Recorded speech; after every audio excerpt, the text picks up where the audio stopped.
We had to have the wizards had to come in and help us out. It's hellish. Yeah. All right. Anyway, here we are with the stream. I believe you had several topics you wanted to go over. I suppose you want to introduce what we're doing here today. I assume most people know who we are already.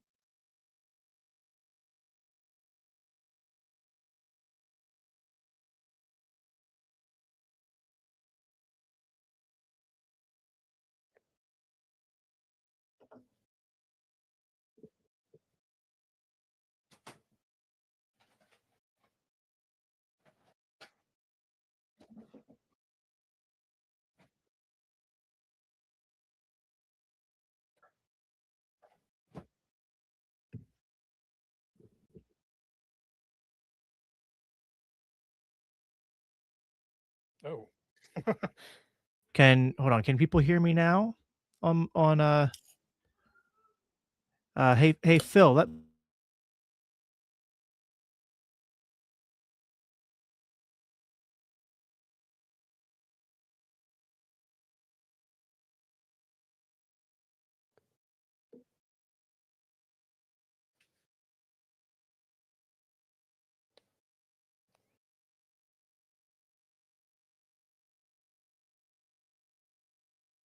okay, no. So the issue, guys, is that I'm doing a screen share to make this work, but I'm imagining on my end you guys can't hear Zulu if he tries to say something. If I unmute my mic here. Testing. Can you guys hear Zulu? 1, 2, 3, 4, 5. The quick brown fox jumps over the lazy dog. Oh, you can hear Zulu? You can hear, but okay. I don't know why that worked, but we're not going to question it. We're just gonna. All right. This is the clean start starting now. I'm Jacob Winograd. This is of course Liquid Zulu. For those of you on my end, Zulu kind of already introduced us on his end, but we had a lot of trouble getting this set up to stream to both of our channels, which we did not have all these issues last year, but we're going to power through. There's 3 topics that I wanted to discuss with you tonight. Some of which is carry over from some of the things we were talking about at the end of last year. The first being this idea of the donut homestead, which part of me was almost like, do I want to talk about this again? But I kind of do, because I think that there is one of these. There's a continuum problem there that I think is useful to suss out, because it kind of gets to why I think people like me and I guess Dave were thinking that there wasn't a good resolution to this. I want to start by sort of steel manning what I know you're kind of pulling from the Blockian proviso, but I want to kind of like steel man the position on your side and then lay out where I think I at least see some potential holes if that works for you. Sure. So the idea behind why the donut homestead is not a legitimate homestead unless there's some kind of easement allowed is that if we say the first person there, in the middle of the donut, is homesteader A, and then someone, homesteader B comes and homesteads the entire way around them, the objection to that is that they've effectively homesteaded the first person, homesteader A's property, by encircling them and basically saying that you can't leave, and it creates a contradiction where homesteader A is both obligated to not trespass, but also so they're obligated to not trespass, but that would mean that they can never leave, and so they have the freedom to leave their property, but also don't have the freedom to leave their property, which is a contradiction. And then this is a problem on top of just the practical problem of like the guy has a no easy means of leaving his property. Is that fair enough of a summary of it? Yeah, that's roughly correct. Of course, we can go into the Right, details. right. So where I struggle a little bit with this is that we would obviously agree if it wasn't, imagine it wasn't a donut yet, like it was like 99% of a donut, but there's like only one spot where the person could leave. That would be an inconvenience, perhaps, but it's not an aggression. Uh, Now we could also imagine, like, imagine that the last little part of the donut is like I had made this little stream or something, and all you had to do to get over it was like construct a tiny little bridge, right? And it wouldn't have to be big or expensive, but it was just like, it's on you to pay for this bridge that goes over my little property line there that I've homesteaded, that I've like created this artificial, stream or something, and made it mine. It wasn't yours before. Um, you could say like, okay, well, maybe that's okay, but uh, I the the issue I see here, where I'm concerned about, is, of course, neither one of us wants to be in the position of saying that uh, there's ever anything like a positive obligation or a positive right, and uh, to demonstrate where I think the continuum problem is, because I feel like, put it this way, let me ask you this: is the issue why? Because if someone could say, well, technically, Homesteader A can leave because a helicopter could come pick him up.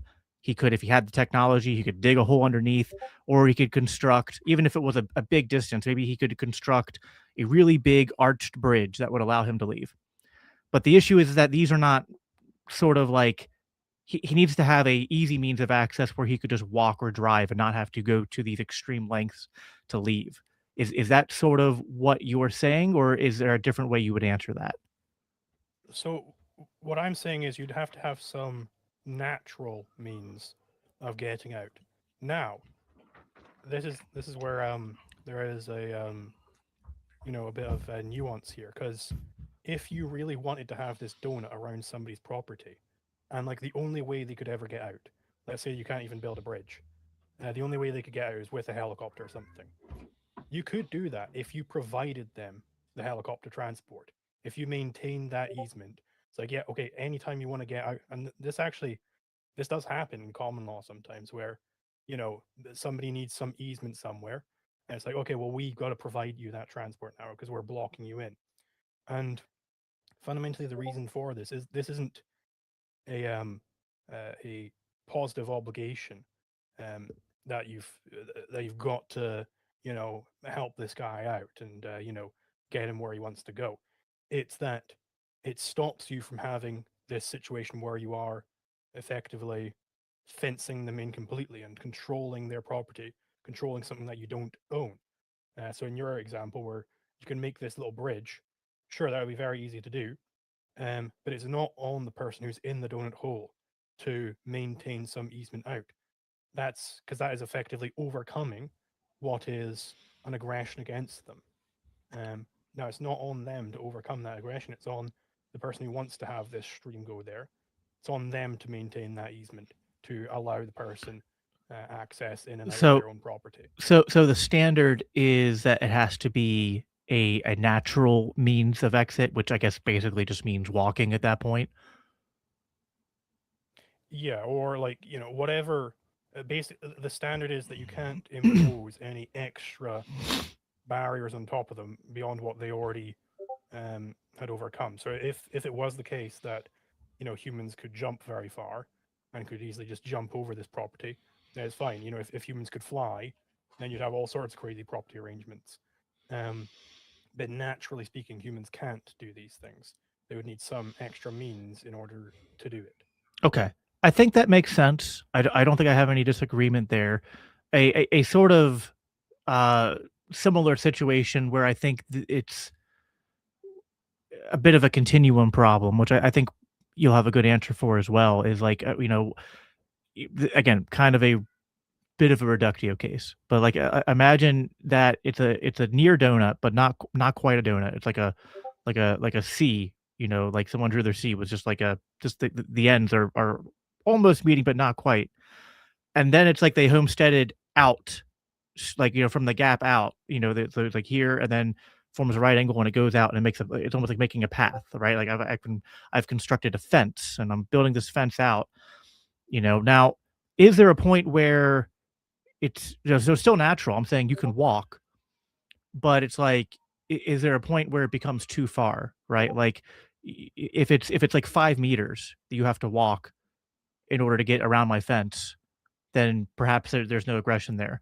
If it was a mile, well, that's rather inconvenient. If it's 10 miles, that's, would there ever come a point, and maybe we don't know what the exact number is, but is there ever a point where it'd be like, all right, once you've made it to where the person has to walk 1 mile or 5 miles or 10 miles, now suddenly this has constituted uh, a form of aggression? Sure. So yeah, this is actually like something which was discussed when we were initially like not you and me, when the people in my group were initially discussing the donut problem. Is like, and you can even imagine like maybe I, form like a labyrinth that you've got to get out, like a huge maze that Right. keeps branching out, and like you've got to figure out how to get out there. Intuitively, it definitely seems like at that reduction case where I've got like this massive shifting labyrinth of homesteads, and like there is some sort of, at the very least, an information barrier for how the hell you get out, right? So it's effectively the same as if I just had a complete fence around you.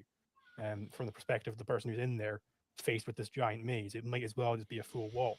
Um, but I don't have a good justification for what the principal difference would necessarily be at either end, because for there to be an actual continuum, there of course has to be a principal difference for the case of the really inconvenient easement versus the really convenient easement. There has to be some principal difference there. I'm not sure that anybody has discovered a principal difference there. Now, it definitely seems like there would be something to that with this crazy labyrinth example, but I'm just not sure about that. No, that's fair. I mean, it might be one of those things where the best. I mean, like, even if no one comes up with an objective standard, this is where, I suppose the jurist steps back, and just the local judges have to look at the facts on the ground and just be like, okay, even if they can't, I think some of the time, like, these are useful, I think, for sort of like pushing at, like, by the way, I see people in the comments maybe are a little confused. Uh, just want to be clear here. We are going to talk about abortion and pro-life stuff later, but that's not the only topic we're talking about tonight. But we're going to be talking about a few other things first. So none of what we're talking about right now has any relation to, kind of a little bit misleading It of does a actually it title. does kind of relate to Well, uh, the it's baby example, true. because there you can have, that's where I think a lot of guardianship rights come in. You can't forestall a guardianship, True. and that's why, by the way, I think you have to, make clear if you are wanting to evict, because I'm an evictionist, that like you have to make clear to others, like, hey, if you want to fund an artificial womb, go ahead, and like induce labor in me or whatever, but I'm out of this, right? So it does. It There's will. some Yes, there's some some. link at Yeah, least. there is actually some link there with the forestalling and guardianship. You're correct there. Um, but yeah, no, I think that it's this stuff is useful to talk about to try to get the theory as sound as possible. I also think, and you would agree with me, that some of these problems are truly just like reductio cases, and it's hard to think that, you know, in an actual free society, that, I mean, some of these things might happen, but also, like, someone would have to be really awfully determined to be like, I'm going to build a labyrinth for And you to you'd be able to probably leave my see it property. coming. Yeah. You'd probably see it coming as well. Well, Like, the hey, other this guy's thing, getting a lot of hedgerows out here, not to mention, I've always thought the whole donut homestead had a bit of a hole in it, at least in like a modern sense, because it's like, if homesteader A was there first, he probably already has homesteaded a road, like a path to the main road, which will be his no matter what. So there's kind of that thing too.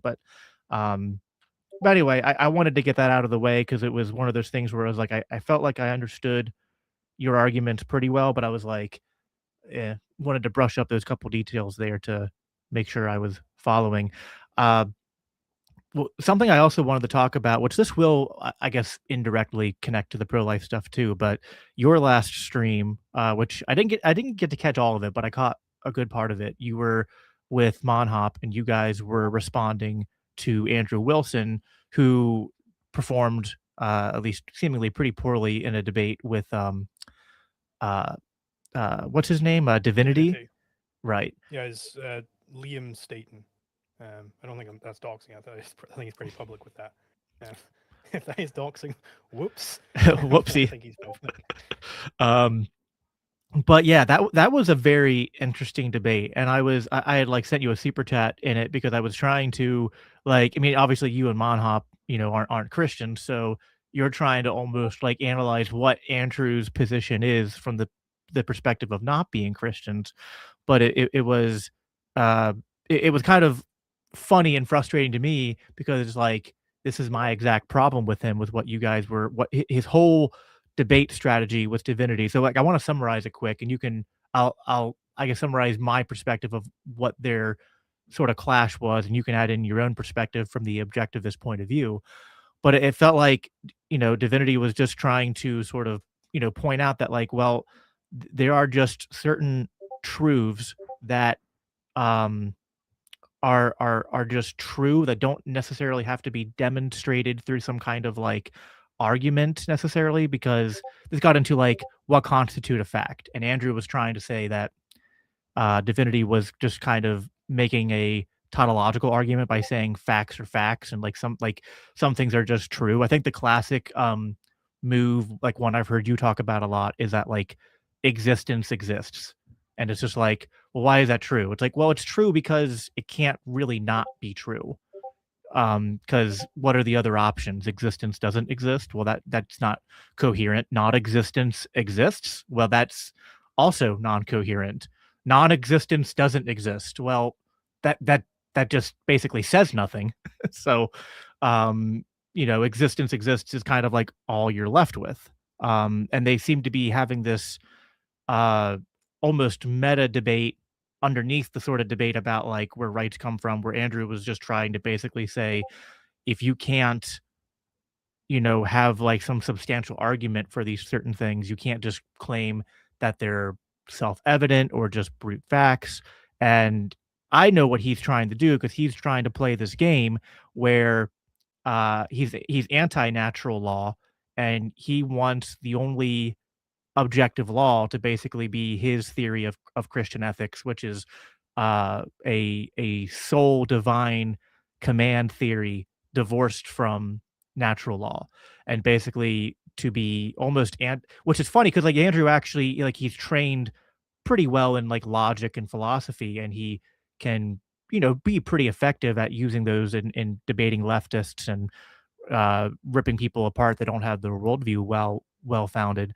But it's almost like his end goal is almost to be like, you cannot be playing the game of moral anything, like moral philosophy or ethics or whatnot, unless you are a Christian, because everything else is just like uh,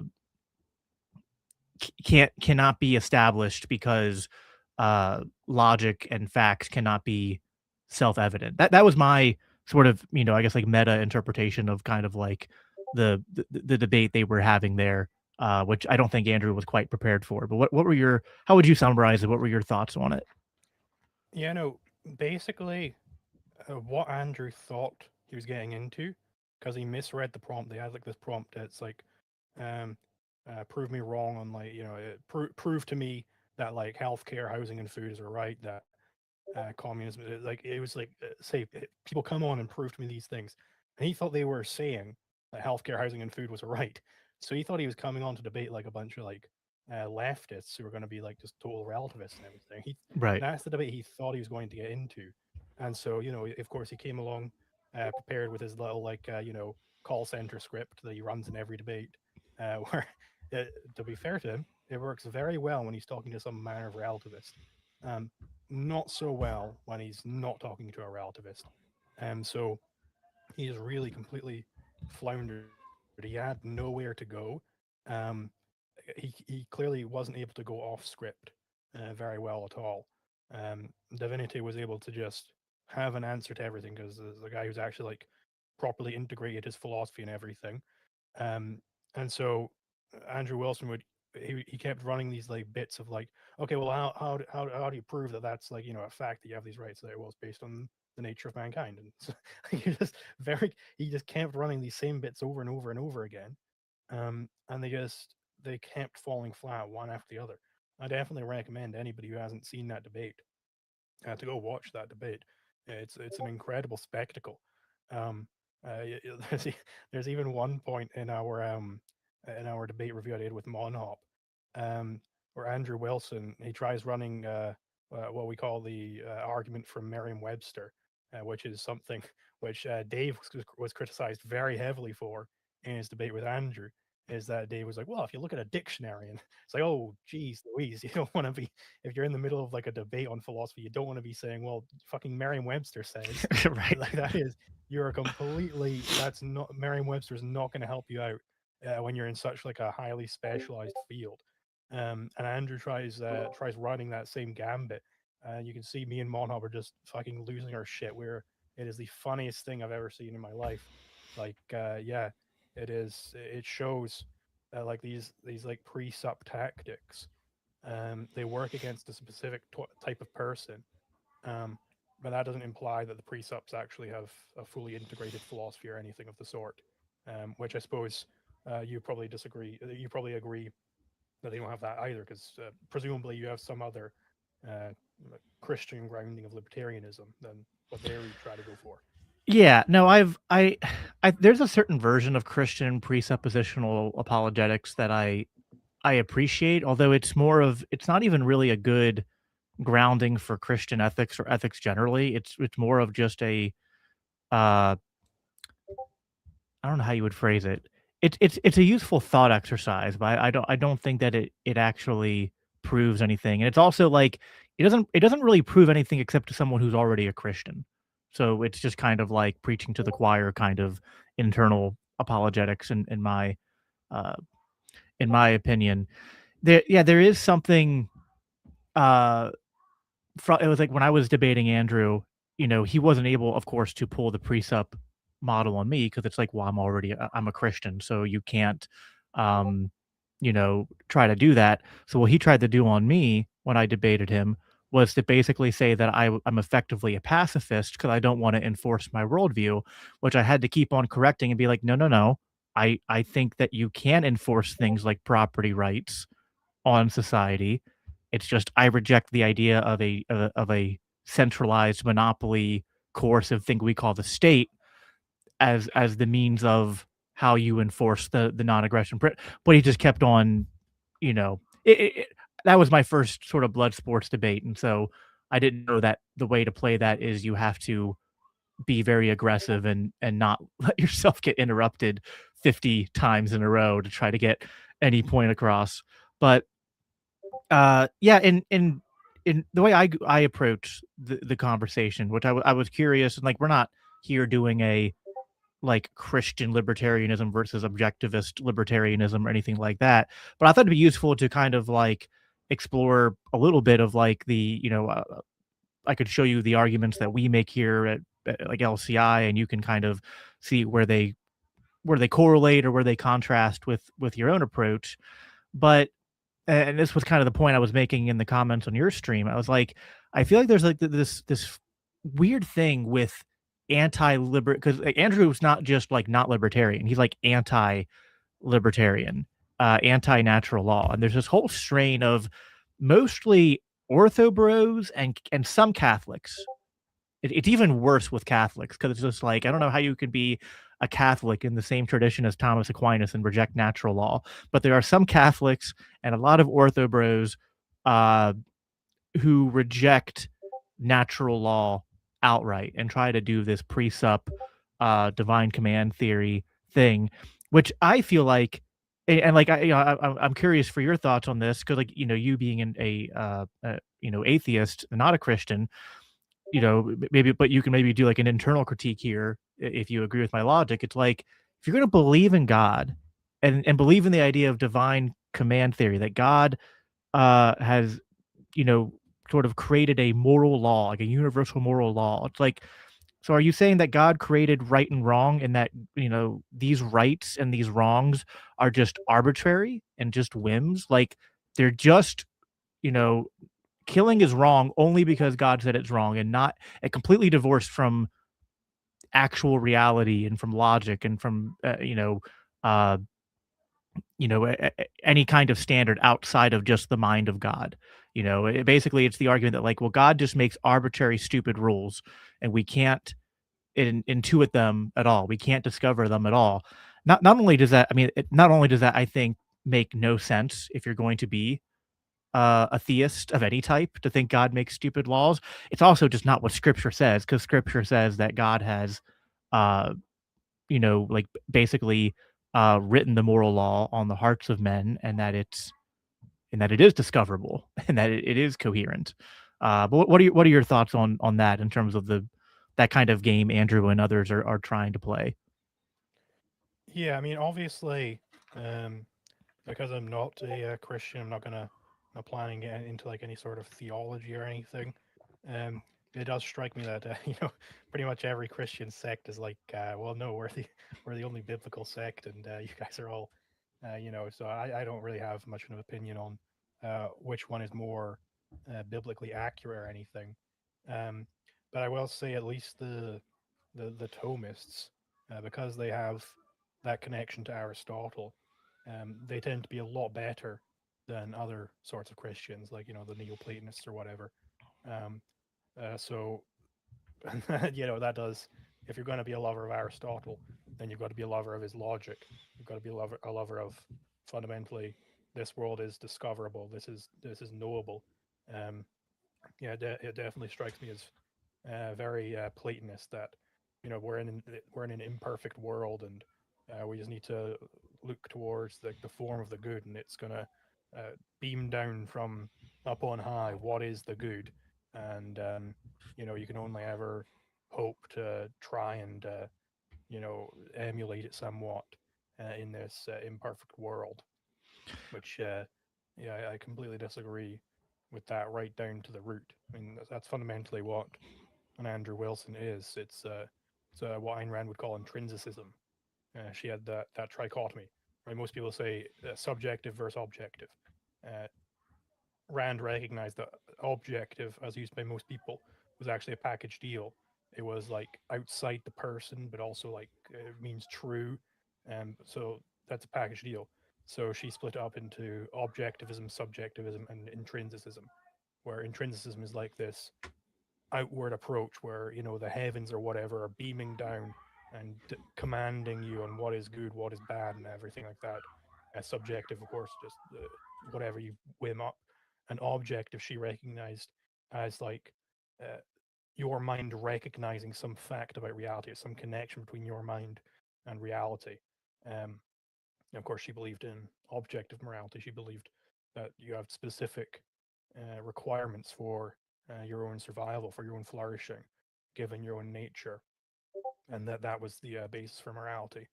But yeah, so I would definitely reject uh, the Andrew Wilson school of like this presuppositionalism. I also think it just kind of, it gets kind of lame after a while. It's like, yeah, okay, you're just gonna run like, okay, and what is your epistemology in every debate? It's like, okay, well, great, we get it. You've studied some epistemology. It's like, do you have any other, you know, can you go off script? I mean, apparently not. It very much strikes me that it's the same script. And this is the same with Jay Dyer.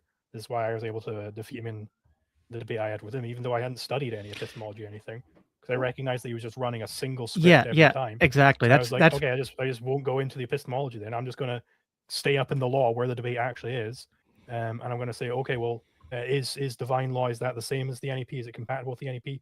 If it's not compatible, what is the alternative word? Is it incompatible? Now do you just like he just wasn't able to handle it. When you recognize the script that they run, you can very easily just prevent them from completing their script. Right, and it's just a dodge. Like, it's like they don't wanna actually get into a conversation about, like, is it like I watched your debate with Jay Dyer, which it's a very quick debate because he rage quit rather early. And, it was just so frustrating because, again, I'm a Christian too, and, like, I there's a version of what Jay is doing, which I wouldn't use as a debate tactic, that I think is just an interesting philosophical conversation, but it does kinda bypass the heart of the debate, which is like, again, he's doing the same thing. It's like, well, are you saying God's moral law has contradictions? Like, again, that just seems to me that, like, if you're going to buy into, like, being a Christian, you know, which I feel like that's something like if you get into that trap again, you should actually like pose this to them, be like, are you saying God's moral law is just arbitrary and contradictory? Because that seems like a weird thing to believe in, to be like, I believe in this perfect being, creator of the universe, but his moral law is contradictory. Like it just, I just don't get it. And I think it's, to me, it's solely a tactic. I think it's cope. It's like they can't actually debate natural law. So they just have to try to avoid the debate by getting bogged down in these debates about epistemology and trying to do the whole presupposition game. Yeah, definitely. You know, another thing they do, which actually I'll bring up this comment on my end from Michael, the libertarian. This is also a debate tactic that they do, which drives me insane. He says, "I can kill you, therefore the NAP is false." Is what a lot of these people think. It's insane. It'd be like saying, "I can write 1 + 1 = 3, therefore math is bullshit." It's logically incoherent. Yeah, and that's like the other thing. Like, obviously, neither of us are saying we live in a perfect world, like, but it's just kind of like like a red herring to point out it's an imperfect world. It's like, yes, might you actually, I stole this from you. You said this once, maybe you stole it from someone else, I don't know, but you, like, Andrew's whole thing is almost like he's trying to say might makes right, but then smuggle in divine command theory. But the point is that, like, might sorry, I can't get this out. Might make, but it doesn't make right. That's kind of the distinction there, is that might makes, but might doesn't make right. You know, just because people can break a moral law doesn't mean it ceases to be a moral law. You know, I mean, if you're going to think that way, then it's like for Andrew to live out that argument consistently, he'd have to be a moral relativist. He'd have to say nothing matters and just, you know, just jungle ethics all the way down. But that's not what he's arguing for. It's just a debate tactic.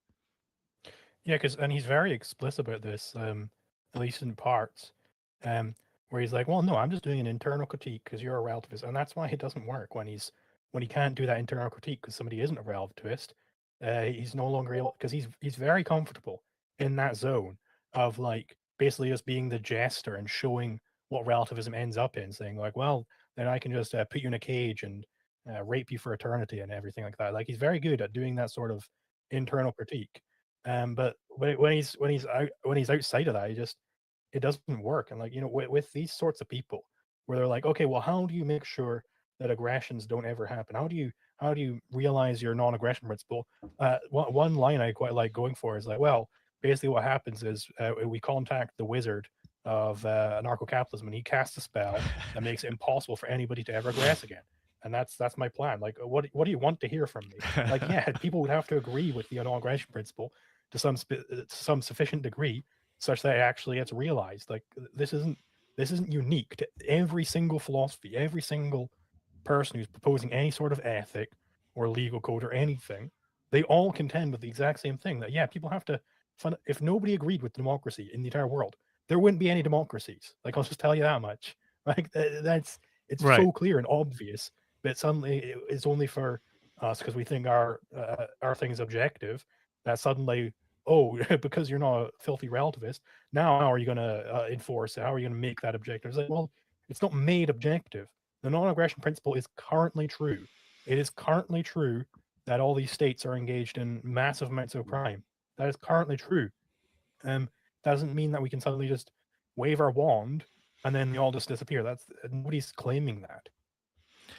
No, absolutely not. And it's, again, I think you're exactly right. I think when he's debating actual moral relativists, which is a large part of the population, both on the left and the right, so that works very well against that. But going up against objectivists or any libertarian, and then especially, you know, he doesn't seem keen to go up against me again, even though I've offered, or to go up against any other Christian libertarian, just to kind of say, fine. You know, same with Jay Dyer. I approached Jay Dyer about it, and he initially seemed interested, but then stopped responding to me. And it, you know, listen, I could be looking into it, reading too much into it, but part of me just thinks that they kind of realize, like, I can't stay on script if I'm debating an objectivist or a Christian libertarian. So It's easier to, I mean, not to take too much of a jab because I don't personally dislike Andrew, but it just reminds me of kind of like what's the dig at Ben Shapiro is that he only debates, green-haired leftists on college campuses and not often anyone of substance. I mean, like, say what you want about like Dave Smith and people, so I know some people think that maybe my camp, a libertarian, focuses too much on foreign policy and Israel and stuff like that. But it is like just frustrating where like you have people like Ben Shapiro who like just refuse to engage on the topic, and it's just like, okay, if you're so right, then just like, debate someone who actually Mhm. knows what they're talking about.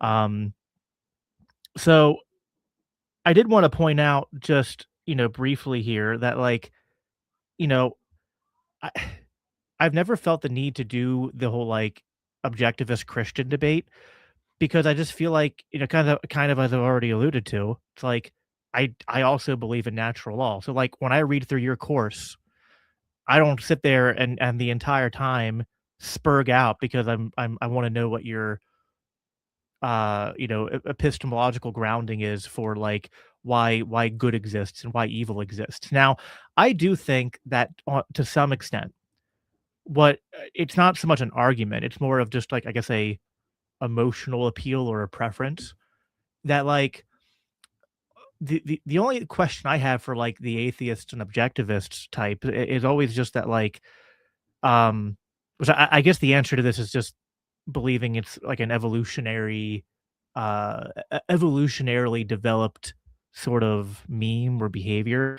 But if my contention is just that good and evil have sort of different uses, and I think that uh, when we're talking about things being good or evil or lawful or unlawful, it's like I think that the Christian case makes a stronger claim in terms of like what is good and what is evil. I think on like a more materialist worldview that when you're calling something good or calling something evil, I think it boils down to saying that things are preferable or not preferable, and that's based on if they are coherent and have contradictions.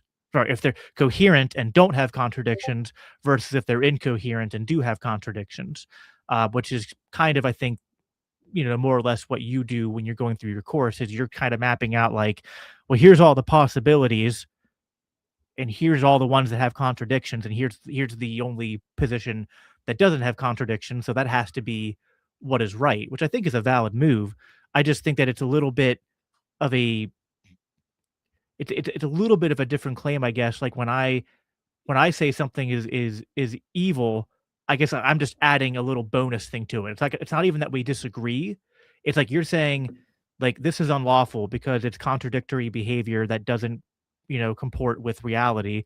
And I basically say the same thing. And I just kind of add in also I think it's evil because I believe in as a Christian that uh there is these like spiritual forces of good and evil that also map onto this, and that like when people do evil things it's also like it's objectively evil in this other category that's like this higher metaphysical category.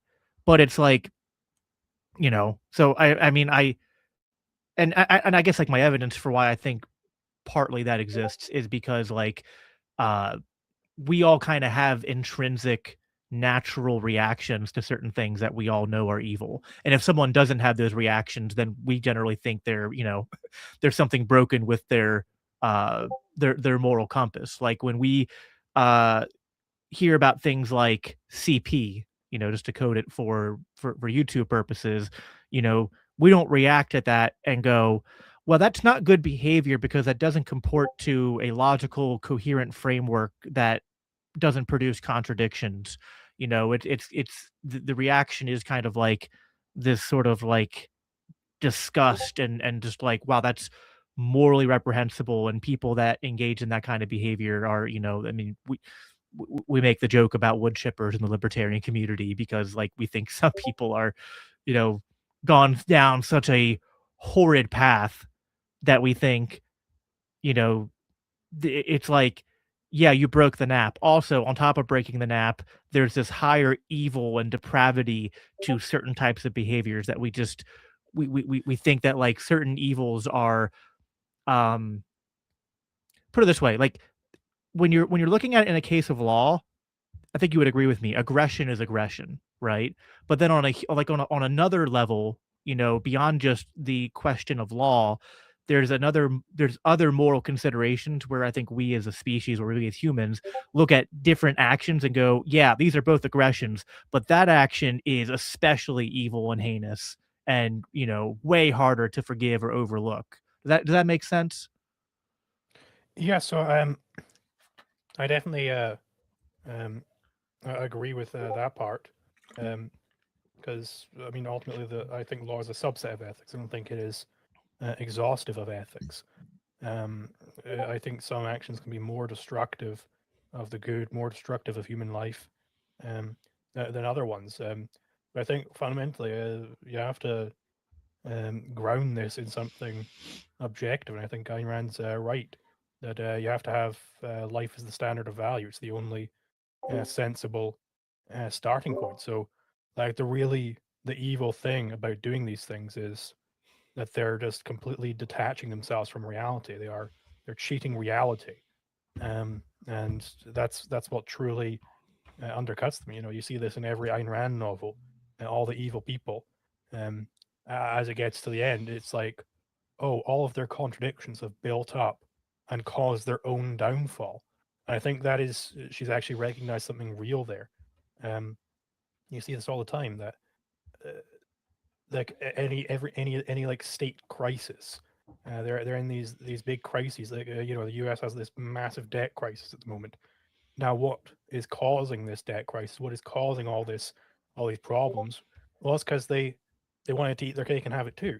They wanted all the monies, um, and also you know without like you know causing the problems that would be inevitably caused by that. We recognize as Austrians when you have all this inflation, it inevitably will lead into the boom bust cycle. It necessarily feeds into that. So that it's this short sightedness because I don't these people they really do believe that they're able to just meddle with the economy and it'll be fine and they can just keep going with that. Um, but that contradiction, you know, obviously you can't actually cheat reality. It doesn't work. Eventually, reality is going to come back around and bite you in the ass, and that's exactly what the bust phase is. It's reality biting you in the ass, um, and that's why I abstract the Austrian business cycle theory out to a more general principle. I think it's more general than just business cycles. I say this in the Libertarian video. I call it the cycle of evasion, where whenever you're evading reality to build up these fiat goodies, these fake goods, you inevitably run up to some point where, as it turns out, you don't have all these goodies, right? They were fake, and then you enter some sort of a bust phase, and then you can just keep lying to yourself further and trying to keep the psychological boom going, or you can try and actually face reality. And if you choose the former, then it's just going to keep getting worse and worse and worse and worse. And this is why you have like these super high time preference people who just spiral down the road into like total depravity. Like this is the vast majority of homeless people are like this. There's a reason why they're there, and it's not for the vast majority of cases not that the world is just so mean to them. That's the excuse they use, that the world is just so mean to them and they don't deserve it or anything. But fundamentally, it comes from their own choices. And this ties into why I think that the African continent is so poor. It's not because of evil whitey. It's because the people who live there, right? There are plenty of places. Hong Kong, that was colonized by Europeans as well. That was under the control of the United Kingdom for many years. Why isn't Hong Kong super impoverished if colonialism causes poverty? This is something that I think the leftists really need to grapple with, but of course they never will. Fundamentally, these when you have this sort of chronic poverty, it's caused by trying to cheat reality to gain values. And that's what is truly evil. And that's why evil always leads to poverty. It has to. You can't have prosperity and evil at the same time. To whatever extent you have evil, you don't have prosperity. I think I generally agree with that. I mean, I'm sure you would agree that there are also cases where people are, maybe they're not quite homeless, but they can be in extreme poverty just because they live in a nation where the government has engaged in such evil and contradictions and economic, uh, you know, uh, mishandling that. I mean, we saw this with like Venezuela. Like most of the Venezuelans were probably living very poor, not so much because of their own choices, but because they're the currency that they're forced to use by their government is completely debased, and all the economic regulations have made it so that the opportunities there weren't as uh, you know prevalent as they otherwise could be. Obviously, then if anyone tries to leave, you have all these other nation states that have borders and immigration laws that make it harder for them to go and find better opportunity elsewhere. So, not to mention, like if you have family and kids, it can be hard. It can just be even hard and treacherous to get up and try to move and go somewhere else and hope that it's going to be better. So, I think it's a little bit of a Certainly, like, yeah. there are like definitely good people in these countries, and generally those good people have managed to get out. Obviously, there are some who won't be able to get out, and that is a tragedy.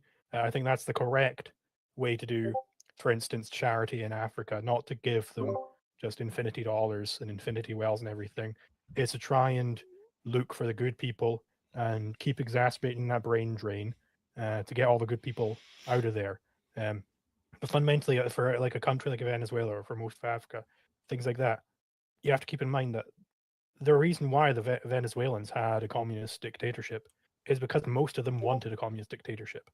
It's not like they were all just innocent victims, because if the vast majority of Venezuelans didn't want that dictatorship, it never would have gone to power. It would have dissolved immediately. Perhaps, and I mean, I think that's true. That you can kick the can down the road a little bit more and ask, like, well, why do they desire it? And certainly, there's indoctrination and propaganda campaigns and things like that, which is part of why there's an information war. That's kind of why I think you and I do the things we do, because we think that there are a lot of people out there that are, in a sense, creating the hell that we are living under, because that's what they think. They think that the way to prosperity or the way to the better life is to continue advocating for more of what's actually destroying society. And so uh there's this onus to try to like now maybe we can't convince anyone, but certainly we want to try to convince as many people as possible to uh break out of the indoctrination and sort of Overton window of what people think is normal in society for uh, things like governance and law and economics and things like that. So, but yeah, I get what you're saying. I think that's mostly correct. So yeah, I mean, anyway, I thought that was I thought that'd be a useful thing to talk about. Just the uh, the stuff with Andrew Wilson. It just drives, because again, like I have this whole, and we never got into it in our debate. Like in my debate with him, I had this opening statement where I went through the scriptural, like, because I was like, listen, you don't believe in natural law, whatever. I'll prove libertarianism from scripture. Then he would not engage with me on scripture or the biblical arguments at all, and just tried to pivot to all these other debate tactics. But it's just kind of like, I guess the point I just want to make is that, like, the Christian point of view believes in general revelation and special revelation. And if you're not a Christian, then you're not a Christian, and you're not necessarily particularly concerned with this.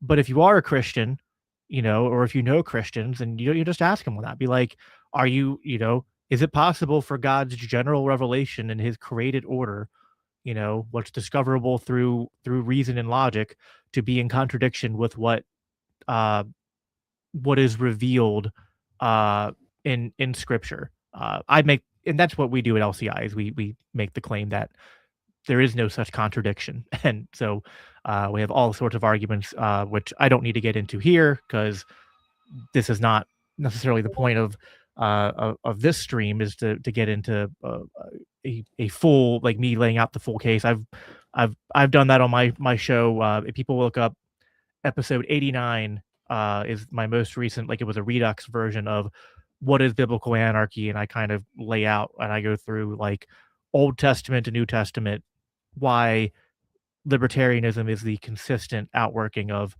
uh, the entirety of what Scripture has to say regarding human authority and government.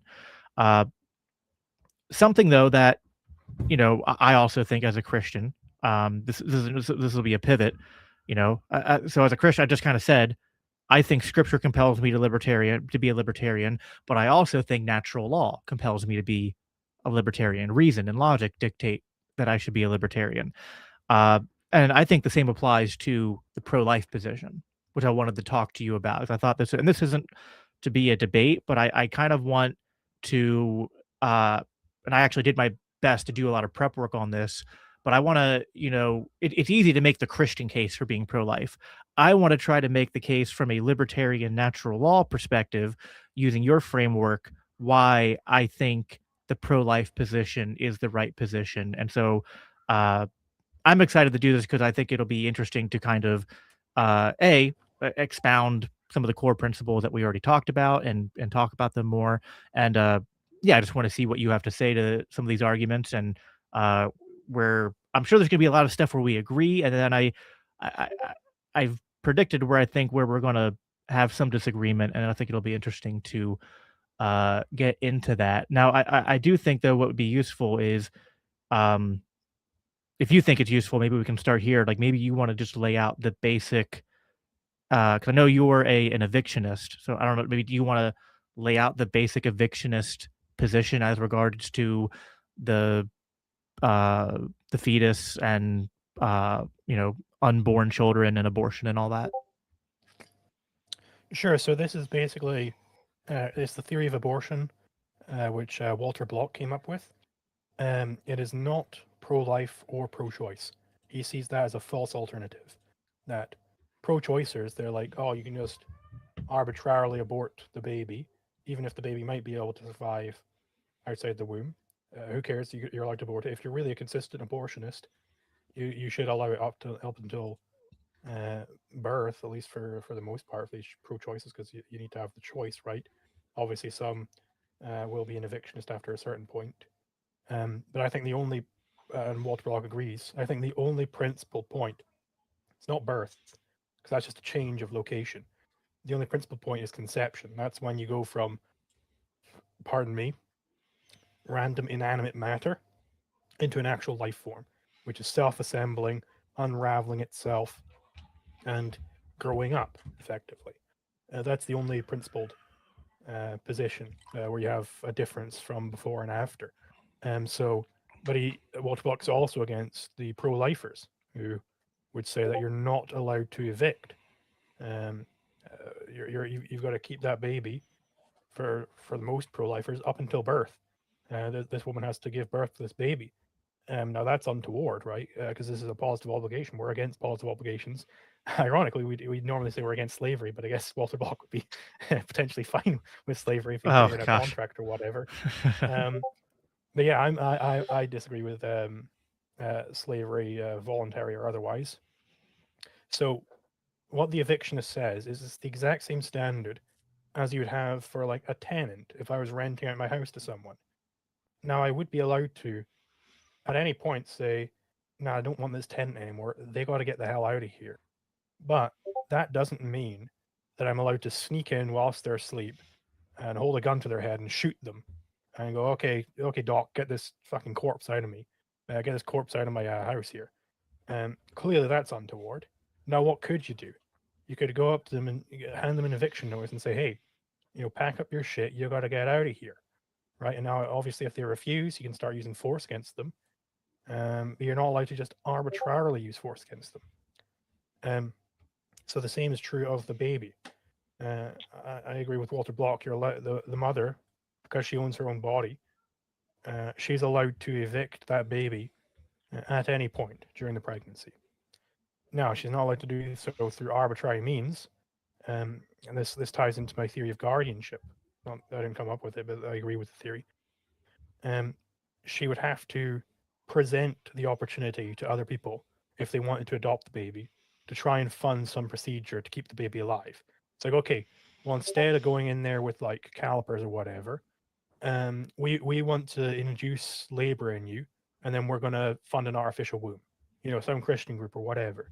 They could do this for women, and then at that point she's got to go along with it. There's these adopters who are willing to take the baby. She's not allowed to forestall the baby from them, and just choose. No, I'm gonna keep the baby inside of me, but I'm gonna cut off life support or whatever, and you're not allowed any access. Like, no, that's forestalling, not allowed. Or even, no, I'm gonna keep the baby inside me and I'm gonna poison it, right? Which is another method you could use. Nope, not allowed. That's just straight up murder. So this is the basic idea, and the real beauty of this idea, aside from just I think it is correct, but the beauty of it is that as technology keeps progressing, if this was implemented anywhere, the technology for saving these babies earlier and earlier and earlier would keep progressing, and eventually you get towards pro-life in the as tends towards infinity, right? You tend towards every baby survives, right? And the mothers don't have to. You can kind of eat your cake and have it too here, right? The mothers don't have to care for the baby they don't want, and people who want to take care of these babies, they can take care of the babies, and it really it seems like just the correct solution to me. I don't see any issues with it. Yeah, that's basically like the elevator pitch for evictionism. Yeah, and I definitely think that evictionism is preferable to like the standard pro-choice position, for kind of the reasons that you stated. I mean, I think I mean, for one, it effectively bans uh, because for one, I think it just reckons honestly with what abortion is, because abortion is typically not just eviction. Abortion is like we're killing the baby in the womb and then removing and discarding the dead fetus, whereas evictionism might say, well, you have to swallow the bitter pill that eviction might not result in the baby surviving, but you need to at least you can't forestall people who want to, say, fine, you're going to evict the baby, and now we're going to try to save the baby's life and help it survive outside of the womb. And I agree with you about the point about that also, like creating a market then incentive to increase that technology and move towards more babies being saved. So I think there's something about the evictionist position for all those reasons that I really do respect. Now, I guess I'll try to make the libertarian pro-life position, and this is, I mean, not really. I haven't done most of the work on this, and I don't know if you've ever seen it, but one of my mentors is Carrie Baldwin, and she, I guess, famously for libertarian circles, did a debate on Walter Block on evictionism at the Soho Forum. Pretty many years ago now at this point. I think it was actually one of the last Soho Forum debates before COVID. I remember this because I remember at that debate they advertised the debate between Scott Horton and Bill Kristol, but then that one got delayed because COVID hit.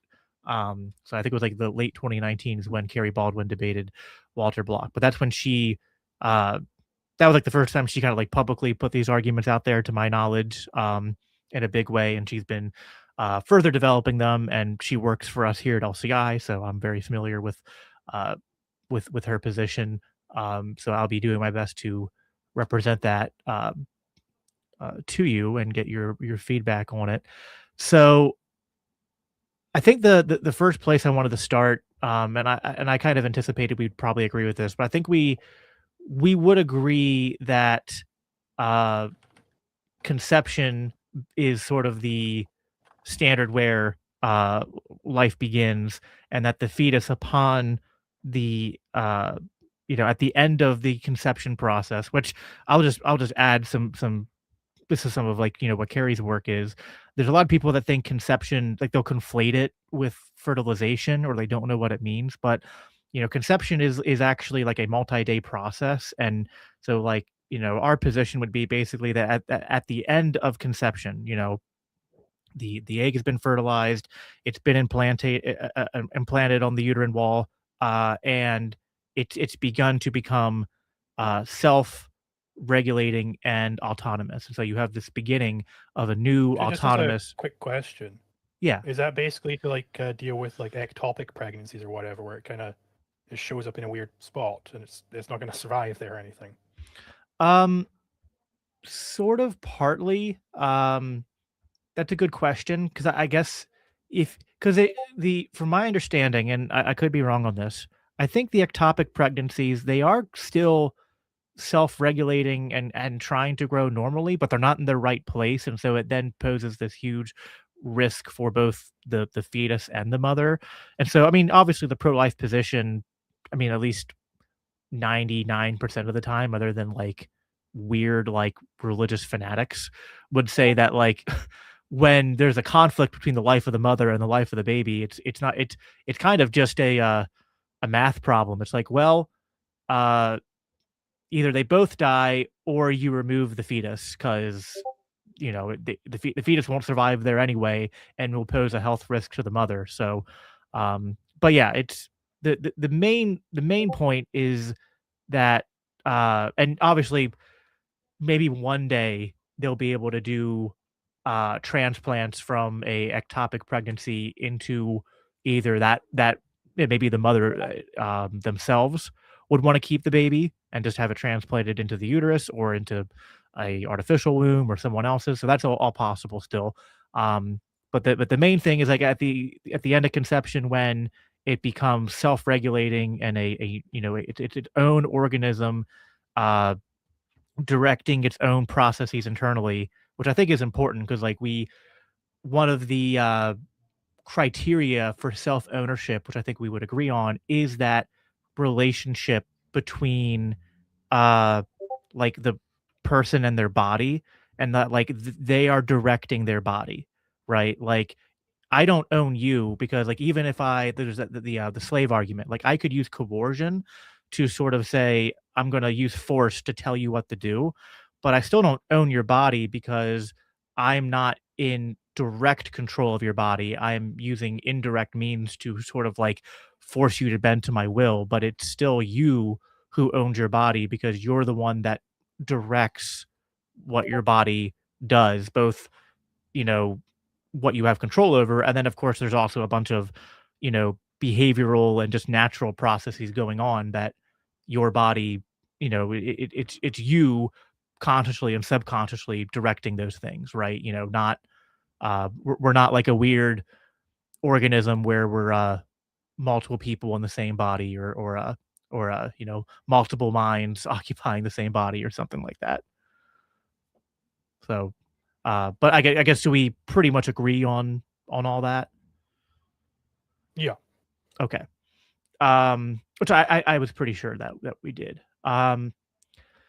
The I guess the crux, because there are people. It was useful to ask that and talk about that because there are of course plenty of people on the pro-choice side who would just say, nope, it's not a human being. It doesn't have self ownership and all that, and they just try to, sidestep it that way. So, but we pretty much agree that that the only consistent standard is conception, and that they do have self ownership. And it's probably worth mentioning here that we already brought up guardianship a few times. We obviously believe, I think we both believe that like they have self ownership, but that babies and children and minors that like they the reason there is a guardianship is because they don't have the fully developed capability of voicing and expressing their will, and that's Mm. developed over time to the point where adulthood is sort of like the marking of the passage of that, like, oh, you've developed to the point where you now can fully communicate your will and be uh uh a complete self owner. um Mm. And by the way, as an aside, that this also would apply to like a person who's like passed out in the snow or whatever. As far as law is concerned, they're identical to a biological child in the sense that, well, they can't actually direct their own survival or advocate on their own behalf anymore. And so somebody can come along, like a paramedic can come along and take guardianship over them and move them to a hospital and start caring for them if they so desire. Um, yeah, this obviously also applies to the baby in the womb because they clearly can't, talk for themselves or anything yet. Right, They don't exactly. understand what's going on if they've even got like a brain fully developed or anything. Right. And there's all sorts of like, we've talked about this in other contexts, but like, the person who's passed out or is in a temporary coma or something like that, there's all sorts of different criteria people will try to use, or they'll use things like heartbeat, but it's just, this creates all sorts of contradictions where it's just like, no, even people who are adults who, temporarily lose their heartbeat or their consciousness or something like that, like they're still self-owners. And even when they're in those states, you can claim a almost temporary, guardianship to be like, ooh, this person's unconscious on the side of the road. I'm going to presume they don't want to be left here to like, potentially die. I'm going to take them to the hospital and get them medical treatment or something like that. Unless they got a DNR or something, because then yeah, know where yeah, their will is. true, exactly. So, so we've established the fetus as a self-owner with rights. So the question becomes if there is any justification within libertarian legal theory for using force to evict the fetus from the woman's body. And we would both agree as libertarians, as ANCAPs, that the only justification for using force against a self-owner is that the self-owner in question has committed some act of aggression. And so I guess the question we have to ask is first, has the fetus committed aggression? And of course, then we need to be clear about, because for there to be aggression, there has to be a conflict. So we would have to be clear about what the conflict that's being alleged here is. And so I would imagine your claim is something like the fetus is unlawfully occupying the woman's body without her consent in the case where the woman's will is to not be pregnant. And so that's what would give her the right to evict the fetus. And so, like, would you agree? Because this is what Walter Block's argument was. Would you call the fetus a trespasser? I guess was like the first question I would ask. Yes, they obviously don't have mens rea or anything, but there is actus reus there. The woman wants to exclude this baby from her body. The only way to go about doing this is to literally take the baby and remove it from the body because the baby can't walk out on its own, of course. So yeah, there is a conflict here. There's a conflict over the use of the woman's body. The only way to resolve this conflict is to get that baby out of there. You can't get the mother out of there because you teleport the mother away, the baby's out of the body anyway. Like, the baby somehow, or else you've got conflict engenderment. Right, and so and I also presumed we would agree that there's no mens rea because there's no will on the part of the fetus deciding to be there. No intent. There's no like decision being made. In fact, the science shows that like the woman's body is the one that's kind of facilitating all this and acting to foster the fetus and provide nutrients to the fetus. And so yeah. So mens rea meaning that there'd be a guilty mind or something like that, which obviously does not apply here. So yeah, the debate would I guess come down to if there is actus reus, since we've established there's no mens reus. Now, this is again, I want to be really precise here because I think this is where the debate really matters. You draw a distinction in your framework, to the best of my understanding, reading it, between action and mere behavior. That action is purposeful behavior, which is like the intentional implementation of a means towards an end, and mere behavior is just mechanical biological process, like the beating of a heart, the operating of your digestive system, things like that. And these are not actions in a praxeological sense because there's no intent, there's no selection of means, no pursuit of an end. And so I would say that if we apply this distinction to the fetus, what the question would be, what is the fetus actually doing that would constitute an act? Because the fetus is really not directing anything of the woman or the mother in this case towards itself. It's managing its own resources. It is accepting the resources that the mother's body is giving him or her, but the mother's body is doing that on its own. It's naturally designed to do that. It's not like the fetus is like I'm not saying this is your position. Some pro-choicers will kind of like describe the fetus like a parasite and like it's Mm. robbing from the woman's body. And now, granted, my wife's been pregnant 5 times, and emotionally, it can feel like that sometimes, right? Heck, even after they're born and you're breastfeeding, they can feel like parasites that are sucking the life out of you. Sometimes when my wife is like done breastfeeding, she's like so thirsty and hungry. She's just like, I've had the life force sucked out of me. But in the case of the fetus in the womb, it's not actually even just through behavior or implicitly, it's not going out and taking from the woman's body. The woman's body is directing the nutrients and whatnot and warmth and things like that. Uh, itself. Same with like the blood supply and things like that. It's automatic. So there's really not any act on the part of the fetus. It didn't act to create itself. It didn't act to be in the woman's body in the first place. It didn't cross a threshold. It's not pursuing an end. It's not selecting means. It's just existing and developing through its own internal biological processes with what the mother is naturally and automatically uh, providing.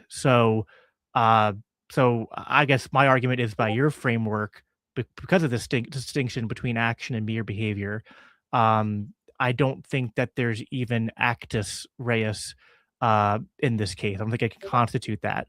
If I wrote this in like syllogism form, like premise one, actus reus requires at minimum an act, a purposeful or at least directed behavior by an agent towards an end. Premise two, within libertarian praxeological framework, action is distinguished from mere behavior. Mere biological processes do not constitute acts because they involve no intent, no selection of means, and no pursuit of ends. Premise three, the fetus does not direct any of the mother's resources towards itself. The mother's body automatically and naturally provides shelter and nutrients to the fetus as part of its own biological function without anyone willing it. The last premise is premise four. The only thing the fetus does is receive what the mother's body naturally provides and use those resources for its own autonomous biological development and growth. And this is mere biological behavior, not purposeful action. And so the conclusion would be, therefore, the fetus has performed no act in a praxeological sense and therefore has no actus reus. There is no guilty act to respond to, and therefore no justification for force against the fetus as a defensive or exclusionary response to aggression. So, anyway, I threw a lot at you there. If you need me to clarify anything, let me know. But what's your thoughts? Sure. So I think I would be partial towards the idea that there isn't a conflict with the fetus, because the fetus, of course, isn't acting. But I would reject then the premise that you're only allowed to use force against an aggressor. Again, I don't talk about it in terms of when force is not allowed or not allowed. This is why I think the conflict avoidance framework is a lot better. It says you're not allowed to initiate conflicts. Now, if you were staying at my house, even if you haven't initiated any conflicts with me, I'd be allowed to say, "Hey, I'm evicting you. Off you go. Get out." Now there would be a conflict if you resisted that, um, or if somebody else came along and prevented me from evicting. Let's say you're asleep, you're in a coma, in like my hotel room, and it's like, well, geez, I run this hotel. I'm running a business here. I'm going to get this guy out of here. Send him to hospital or whatever. And I got to sell this room like for the next day. Then if the government came in and was like, stop, you've got to keep him there. Now, you didn't initiate that conflict over the hotel room, but there is now a conflict over that hotel room, right? So there is a conflict over the woman's womb when she's being prevented from evicting the baby, right? I'd be willing to concede that the conflict isn't with the baby itself, but there is still a conflict there. So fundamentally, she owns her what? Like, the fundamental fact of the matter here is that she owns her womb, therefore she's allowed to exclude whatever she wants from her womb, including a baby. She's allowed to exclude that baby even if the baby hasn't done any wrong, even if there is no actus reus. Pardon me. Even if there is no conflict yet, right? She's still, that doesn't change anything about the fact that she's allowed to take this baby and put it outside of her.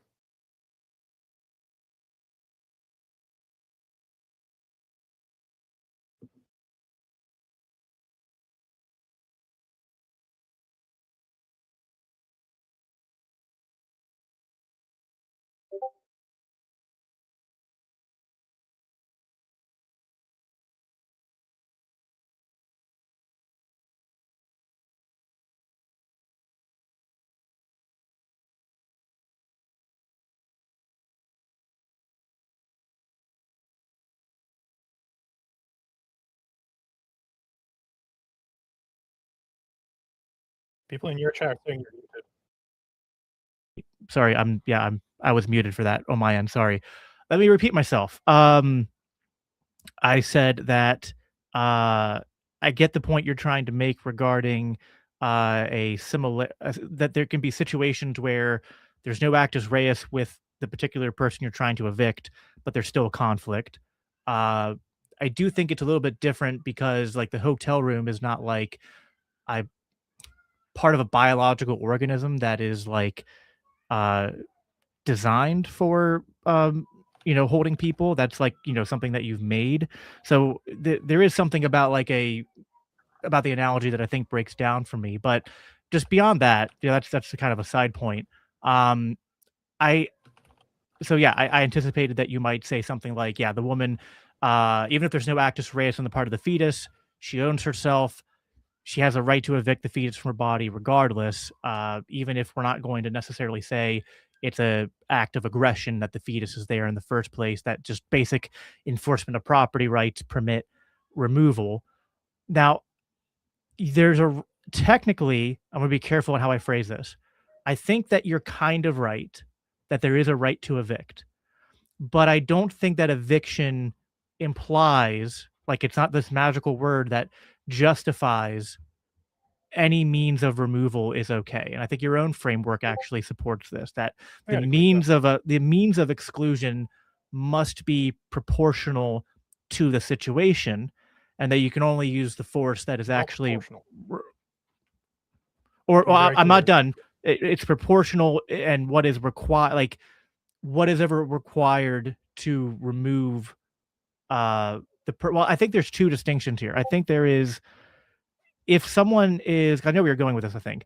If someone's an aggressor, you're justified in using what the threshold is what's required to stop the aggression. But removing someone from your property who is not an aggressor, though, I don't know if that standard necessarily applies. But you would agree that there are limiting principles. And the other thing I wanted to point is that there's also a limiting principle of just, for example, you brought the example of, let's say I was over at your house and we're just kicking back, watching something on TV, drinking a few beers, but I'm starting to, it's getting late. You're like, all right, Jacob, it's time to go home. I need you to go home. I got to go to sleep and get ready for work tomorrow. And then it's like, all right, now I need to go get my keys, put my shoes on. Oh, I need to go take a piss quick, go to the bathroom, and then I have to walk, from like one side of the house to the other. And let's say all that takes 10 minutes. Well, you have expressed that you want to evict me from your house. I'm not a trespasser during the time that it takes for me to actually like go through leaving your house. Even if like I just had all my stuff on me and I got up and left right away, you can't say, Jacob, I need you to go home. 1 second passes and you go, you have trespassed on my property. You have violated the NAP and I'm going to shoot you dead. Right.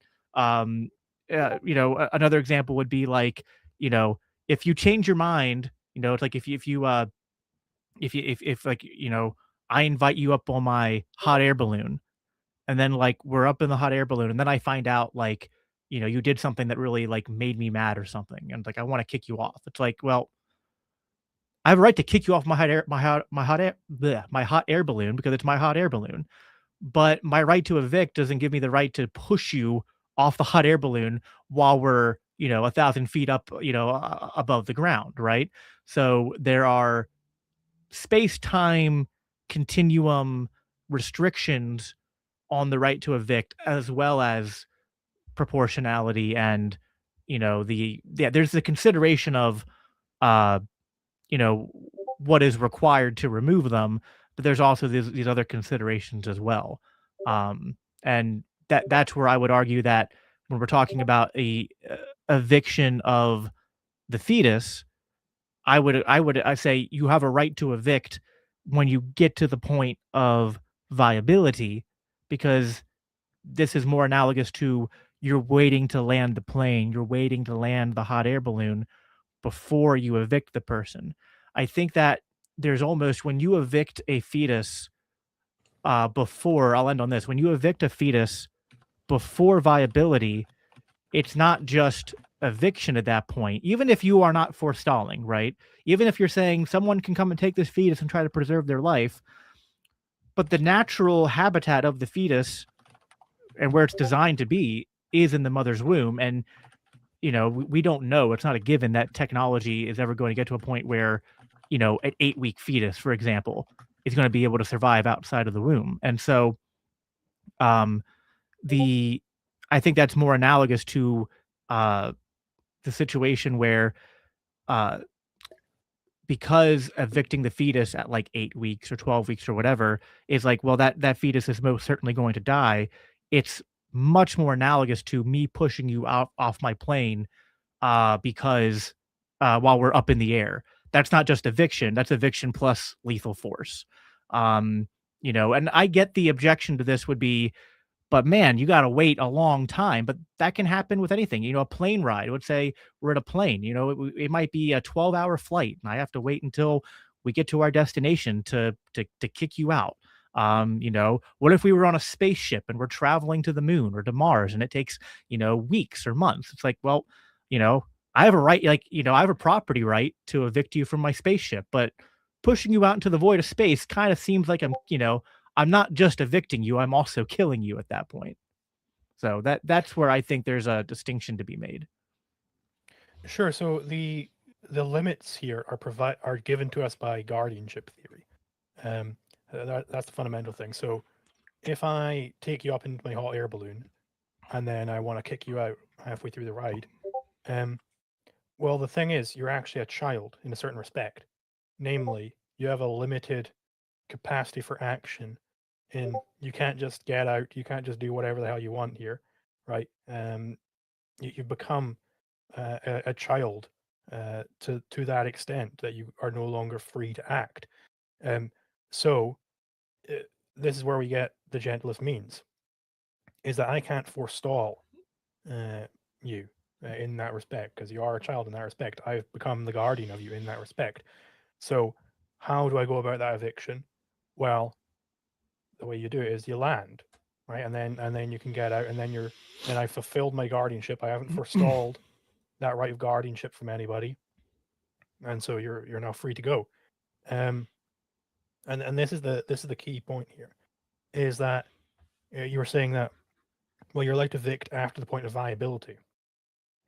The point is that viability depends upon what means others are willing to employ to help the child. So this is not like some hard cut point or anything. And now this is entirely entrepreneurial. Let's say the baby was just conceived right now. There is technology out there to get this burgeoning fetus out there and even put it into an artificial womb. Right now, the thing's probably going to die with this, but it isn't technically invaluable. If somebody really wanted to put all their resources into this thing, it's possible. Like, we have grown sheep, I believe, from an embryo all the way in an artificial womb before. And so that's the thing, is that viability depends on what others are willing to do with respect to the baby, how much effort. And that's the thing, is it's on them, it's on the potential adopters to try and figure out the best path forward to completing this eviction. It's not on the person who wants to do the eviction. It's on the potential adopters. Now, the person who wants to do the eviction, they certainly can't just go, "Oh, no takers in 3 seconds time. Okay, well then I just induce labor, and then it goes out on my floor, and then I step on it on the way out or anything." Obviously not that, right? They've got to give the opportunity for somebody to try and save the baby. But there are limits to what that involves, and yeah, the baby, it might be very dangerous for the baby to be evicted at this point in time, but the mother doesn't want to take care of it anymore, so it sucks for them. Make sure I'm unmuted on both ends. Also, sorry, I know someone's complaining about my because we're doing this on Discord. My Discord notifications are on, so there's just a bunch of chats popping off right now. So all the beeping, not much I can do about that. Unfortunately, on a quickly. You can put on a streamer mode or do not disturb, and it should go away. How do you do that? Is that under video and voice settings, or?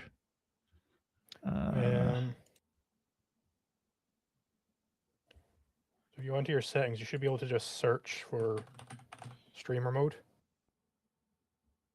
and then enable streamer mode, and then it'll cut all notifications and everything, and also it'll truncate usernames and everything. So, if you accidentally flash your Discord, it won't be like, well, here, I just full government name of someone or something. I didn't find that, but I just found the I quickly found just disable notifications, so that works too.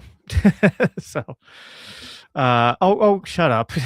She said, just turn the notifications off, you damn boomer. I'm not I'm a Discord boomer. I've not used the streaming stuff on Discord very often. Anyway, I thought it might have taken too much time, but so anyway, getting back to this. So I'm going to press on this because if I Steelman, your position first, make sure I understand it. You're saying that it can be lawful to evict if someone's claiming that guardianship and you set it up ahead of time, and the person who's accepting the guardianship is then saying, we're going to try to take this fetus and transplant it into this artificial womb, and maybe it's like a 0.01% chance that this 8-week fetus will survive. But you're saying even in that case, that then when the fetus dies, that there was no wrongdoing by the woman evicting the fetus or on the person accepting. Because for me, the way I read the situation is it feels to me almost like they are presuming to sort of in their guardianship transfer here to be like, well, we think the 0.01% chance of survival is a okay, acceptable risk for the fetus. It's like, because I'm trying to think about this in guardianship for my own children, would I be justified in it's not medically necessary for the child. And if I elected the child into a procedure that they only had a 0.01% chance of survival, I still think that I could be legally charged, with murder in that case. I don't think that just because there's a small chance someone might survive something, I mean, that it's like, this isn't exactly analogous, because there's probably a higher chance of survival here. But if I push you off my plane, but I strapped a parachute on you first and pushed you out, well, we don't know that the parachute's going to open. We don't know that you know how to use a parachute. We don't know that even if the parachute opens, then something could come and rip the parachute. There's so many things that could go wrong, and you could still die, right? So I don't think that me pushing you off my plane just because I've given you a parachute would be acceptable risk. Now, I'm not saying, this is one of those things where I think we would at least agree there is a bit of a continuum thing here. And I'm not saying that the threshold is 100% certainty of survival, because there is no such thing as that kind of certainty in any action. But, certainly I think it has to be a threshold that's like more likely than not, and not, or something like that. So what do you think? Where do you think I'm wrong on that? So it would be entirely proper within your role as a guardian of a child to elect them for this 0.01% chance survival surgery if the alternative was definitely dying. Right? In that case, then yeah, you absolutely are allowed to go in and take out that brain tumor or whatever.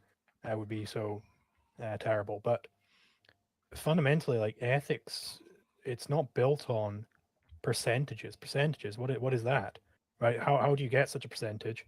You'd have to do that trial and try this thing out and see how likely it is to work. And that's fundamentally the point. Is it's up to the people to try and be entrepreneurs and figure out, well, how can we give this baby the best shot at surviving here? Because the mother doesn't want it anymore.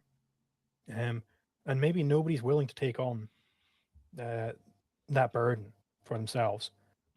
Okay, then it's going to be tragic. The baby will die, right? They have means of cutting off.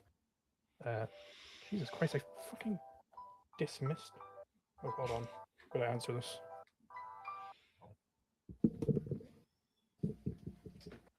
We will take a short commercial break. um, so, let's see here. I'll read through some of the comments on my side while I see Carrie and iFi are having some kind of debate in the in the chat on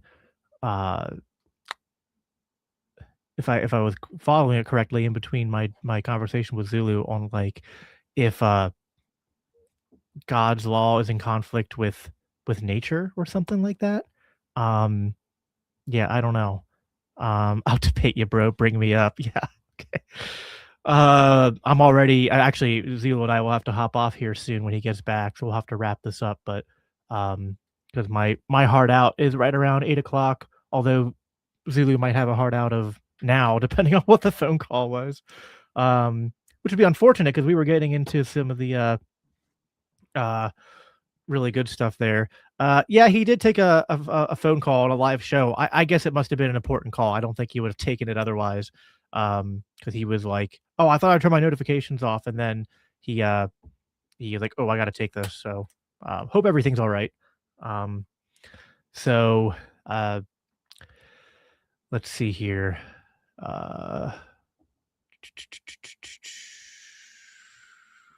Yeah, you guys were having some kind of debate over, yeah, our nature is outside of God's control. I don't know. Where I'm going to go with this is just that I don't think that, again, I think what I really want Zulu to contend with is this, that, again, eviction can be bound by space time, and natural sort of biological conditions and limits. It's like, and I don't know that you can escape that by just saying, well, we can try to create scenarios where we make it more likely for the person to survive uh after we've evicted them into the situation where it's very certain for them not to survive. I mean, like I have a right to evict you from my, again, I thought like I have a right to evict you from my plane, but just because, you know, I put a parachute on you and you might survive doesn't mean that I was justified in evicting you at that point rather than waiting until we we landed the plane, right? um that seems to me to be the logical uh case to be made here. um it just occurs to me I'm probably also still streaming to the because we're doing a simulcast here, so I'm probably streaming to Zulu's crowd too, but I can't see their comments. I'm almost while we're waiting here, I might pull this up on YouTube on his end and read some of the Zulu comments as well. Uh, this is an interesting predicament to be in. All right. Yeah, they're telling me, yeah, we can see you. If your goal is, I don't know. I can see the Zulu chat, so if any of you guys have questions you want to ask me, I can do that too. I'll keep going till 8 o'clock or so. I haven't seen any messages from Zulu, so although it's weird that I'm watching the stream and I see okay, it's at the sorry. That was silly of me. He's not back yet. And I don't see any messages from him. So we'll see how this goes. This is interesting. Don't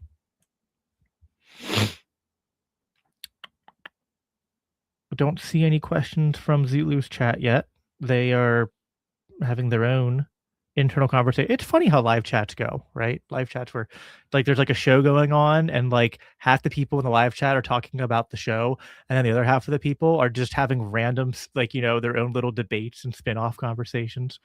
See, on my side, I have a comment from Shufoy. I don't know if that's supposed to be said as one word or if that's a bunch of letters. But it says, Jacob, what do you think of teleological natural law? I think you mentioned it at some point, but I may have missed a video you have on it.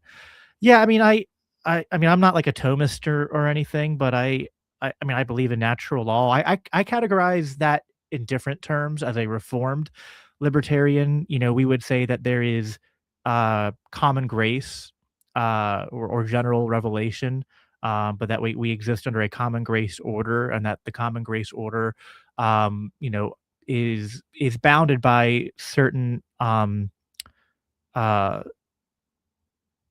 yeah, like prescriptive norms for human behavior and human life and civil society. Basically, you know, the law of proportionality, which comes from you know, well, the law of proportionality and all this is instituted at the fall, but it's first talked about in Genesis 9, where after the flood, God institutes the lex talionis, the law of just retribution, and says that if a man sheddeth the blood of another man, then by man shall his blood be shed. And so this is the first time God is like instituting, like, hey, force can be used, lethal force can be used in response to lethal force. So it's the establishment of the principle of just retribution, and we derive from that also the principle of proportionality, and we see this restated in the New Testament as well. This is kind of what Romans 13 is talking about, where the sword, those in authority bear the sword to not be a terror to those who do good works, but to those who do evil. They don't bear the sword in vain. And so the argument from Scripture is, yeah, it's, you know, add in like, you know, do not murder, do not steal. You know, these are obviously allusions to, you know, universal moral laws that are part of again, this common grace order that we live under, you know, common grace being juxtaposed with saving grace. So yeah, I mean, that's kind of like the 5-minute summary to the reformed libertarian conception of like natural law, and that being being grounded on a Christian basis and discoverable. I've gone into much more detail about that in podcasts with Carrie and Greg, who have done a lot of the pioneering of these ideas, which you guys should check out, reformedlibertarians.com. Carrie's also on the comments on my side. Thanks for trying to say my name. Yeah, I was wondering a bit about that since I know you're not a Thomist. Yeah, I did a whole episode live stream with Greg Baus like just like a month or two ago, where we were responding to Joel Webbin, who's a Christian nationalist, and we were going into a lot of this stuff. So you might want to check that out. Let's see, is there any questions from the Zulu side? Also, let me see if Zulu said anything. Nope, it's not. We're at 8 o'clock, but I'll go a little bit longer. But yeah, if any of you, you know, the Zulu crowd had any questions for me, I'll answer them quick.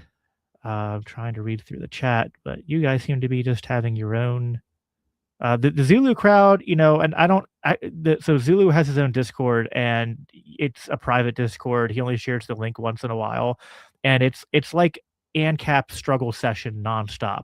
I mean, it is just like you go in there and they are just always debating all the time. If you go in there with a position, they force you to back it up. It's like an ANCAP debate bro coliseum on a Discord. So and this is kind of what Zulu's live chat is. It's just it's like they're just, instead of having their debates on Zulu on his Discord, they're having the debates in their live chat. So I don't see any questions there for me to respond to. They're asking each other questions. Also, Carrie just made a comment on my side, which I'll flag. The updated version of Faith Seeking Freedom. I don't have any of the advanced readers copies of that, but here's our first edition, which reads backwards because of using Discord. So sorry about that. Believe me, it says Faith Seeking Freedom, not whatever that says.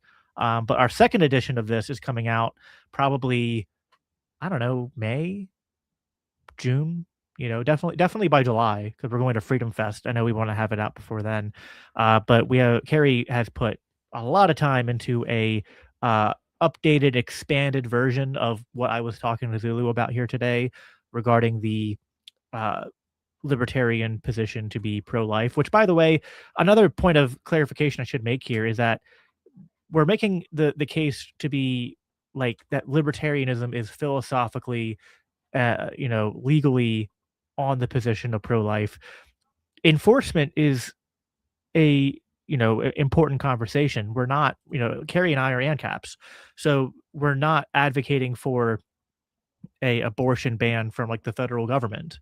There are unlibertarian ways to enforce any law, including laws against abortion. We would advocate for a private law, polycentric, or I know the Zulu crowd doesn't like that term, so acentric or decentralized market approach to law, tort law and things like that, for handling abortion. And obviously, like there's an aspect to the abortion debate which came out in this conversation, which is that like there's establishing what is morally normative, but there's also a discussion about what do we do to save lives? What do we do to convince more, parents, more women and mothers and fathers to choose life rather than to choose abortion? And that conversation is not just merely about law, but also about economics and the role that society and communities and churches and families and the market can play in offering the mother all sorts of choices beyond just the choice to evict or abort. Michael asked, did I see Scott Horton interviewed Joe Kent? No, I did not see that. I started watching Tucker's interview of Joe Kent. I did not watch Scott's interview. That's cool. Yeah, I'm definitely interested to, that's a big deal. Someone, I mean, put it this way, Joe Kent is heroic.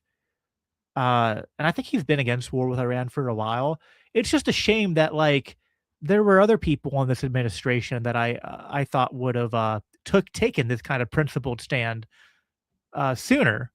And the person most prevalent who I thought should have done this was Tulsi Gabbard, considering she's the woman who literally made money selling T-shirts saying "No war with Iran" on it. But oh my gosh, it's just so disappointing. So disappointing. Yeah, I think I'm going to end here. Although I feel like now I'm supposed to reach out and host and offer to host a debate between Carrie and iFi. So maybe that'll happen down the road. See, someone in the Zulu chat said fell for it again aboard. Yes, I did. Well, I wouldn't say fall for it again. I fell for it once because I became a libertarian in 2018. Did not vote in the 2020 election. I had voted Democrat before that, but I was a Democrat and then a libertarian. I never voted Republican or voted lesser of two evils after I became a libertarian, other than this last election.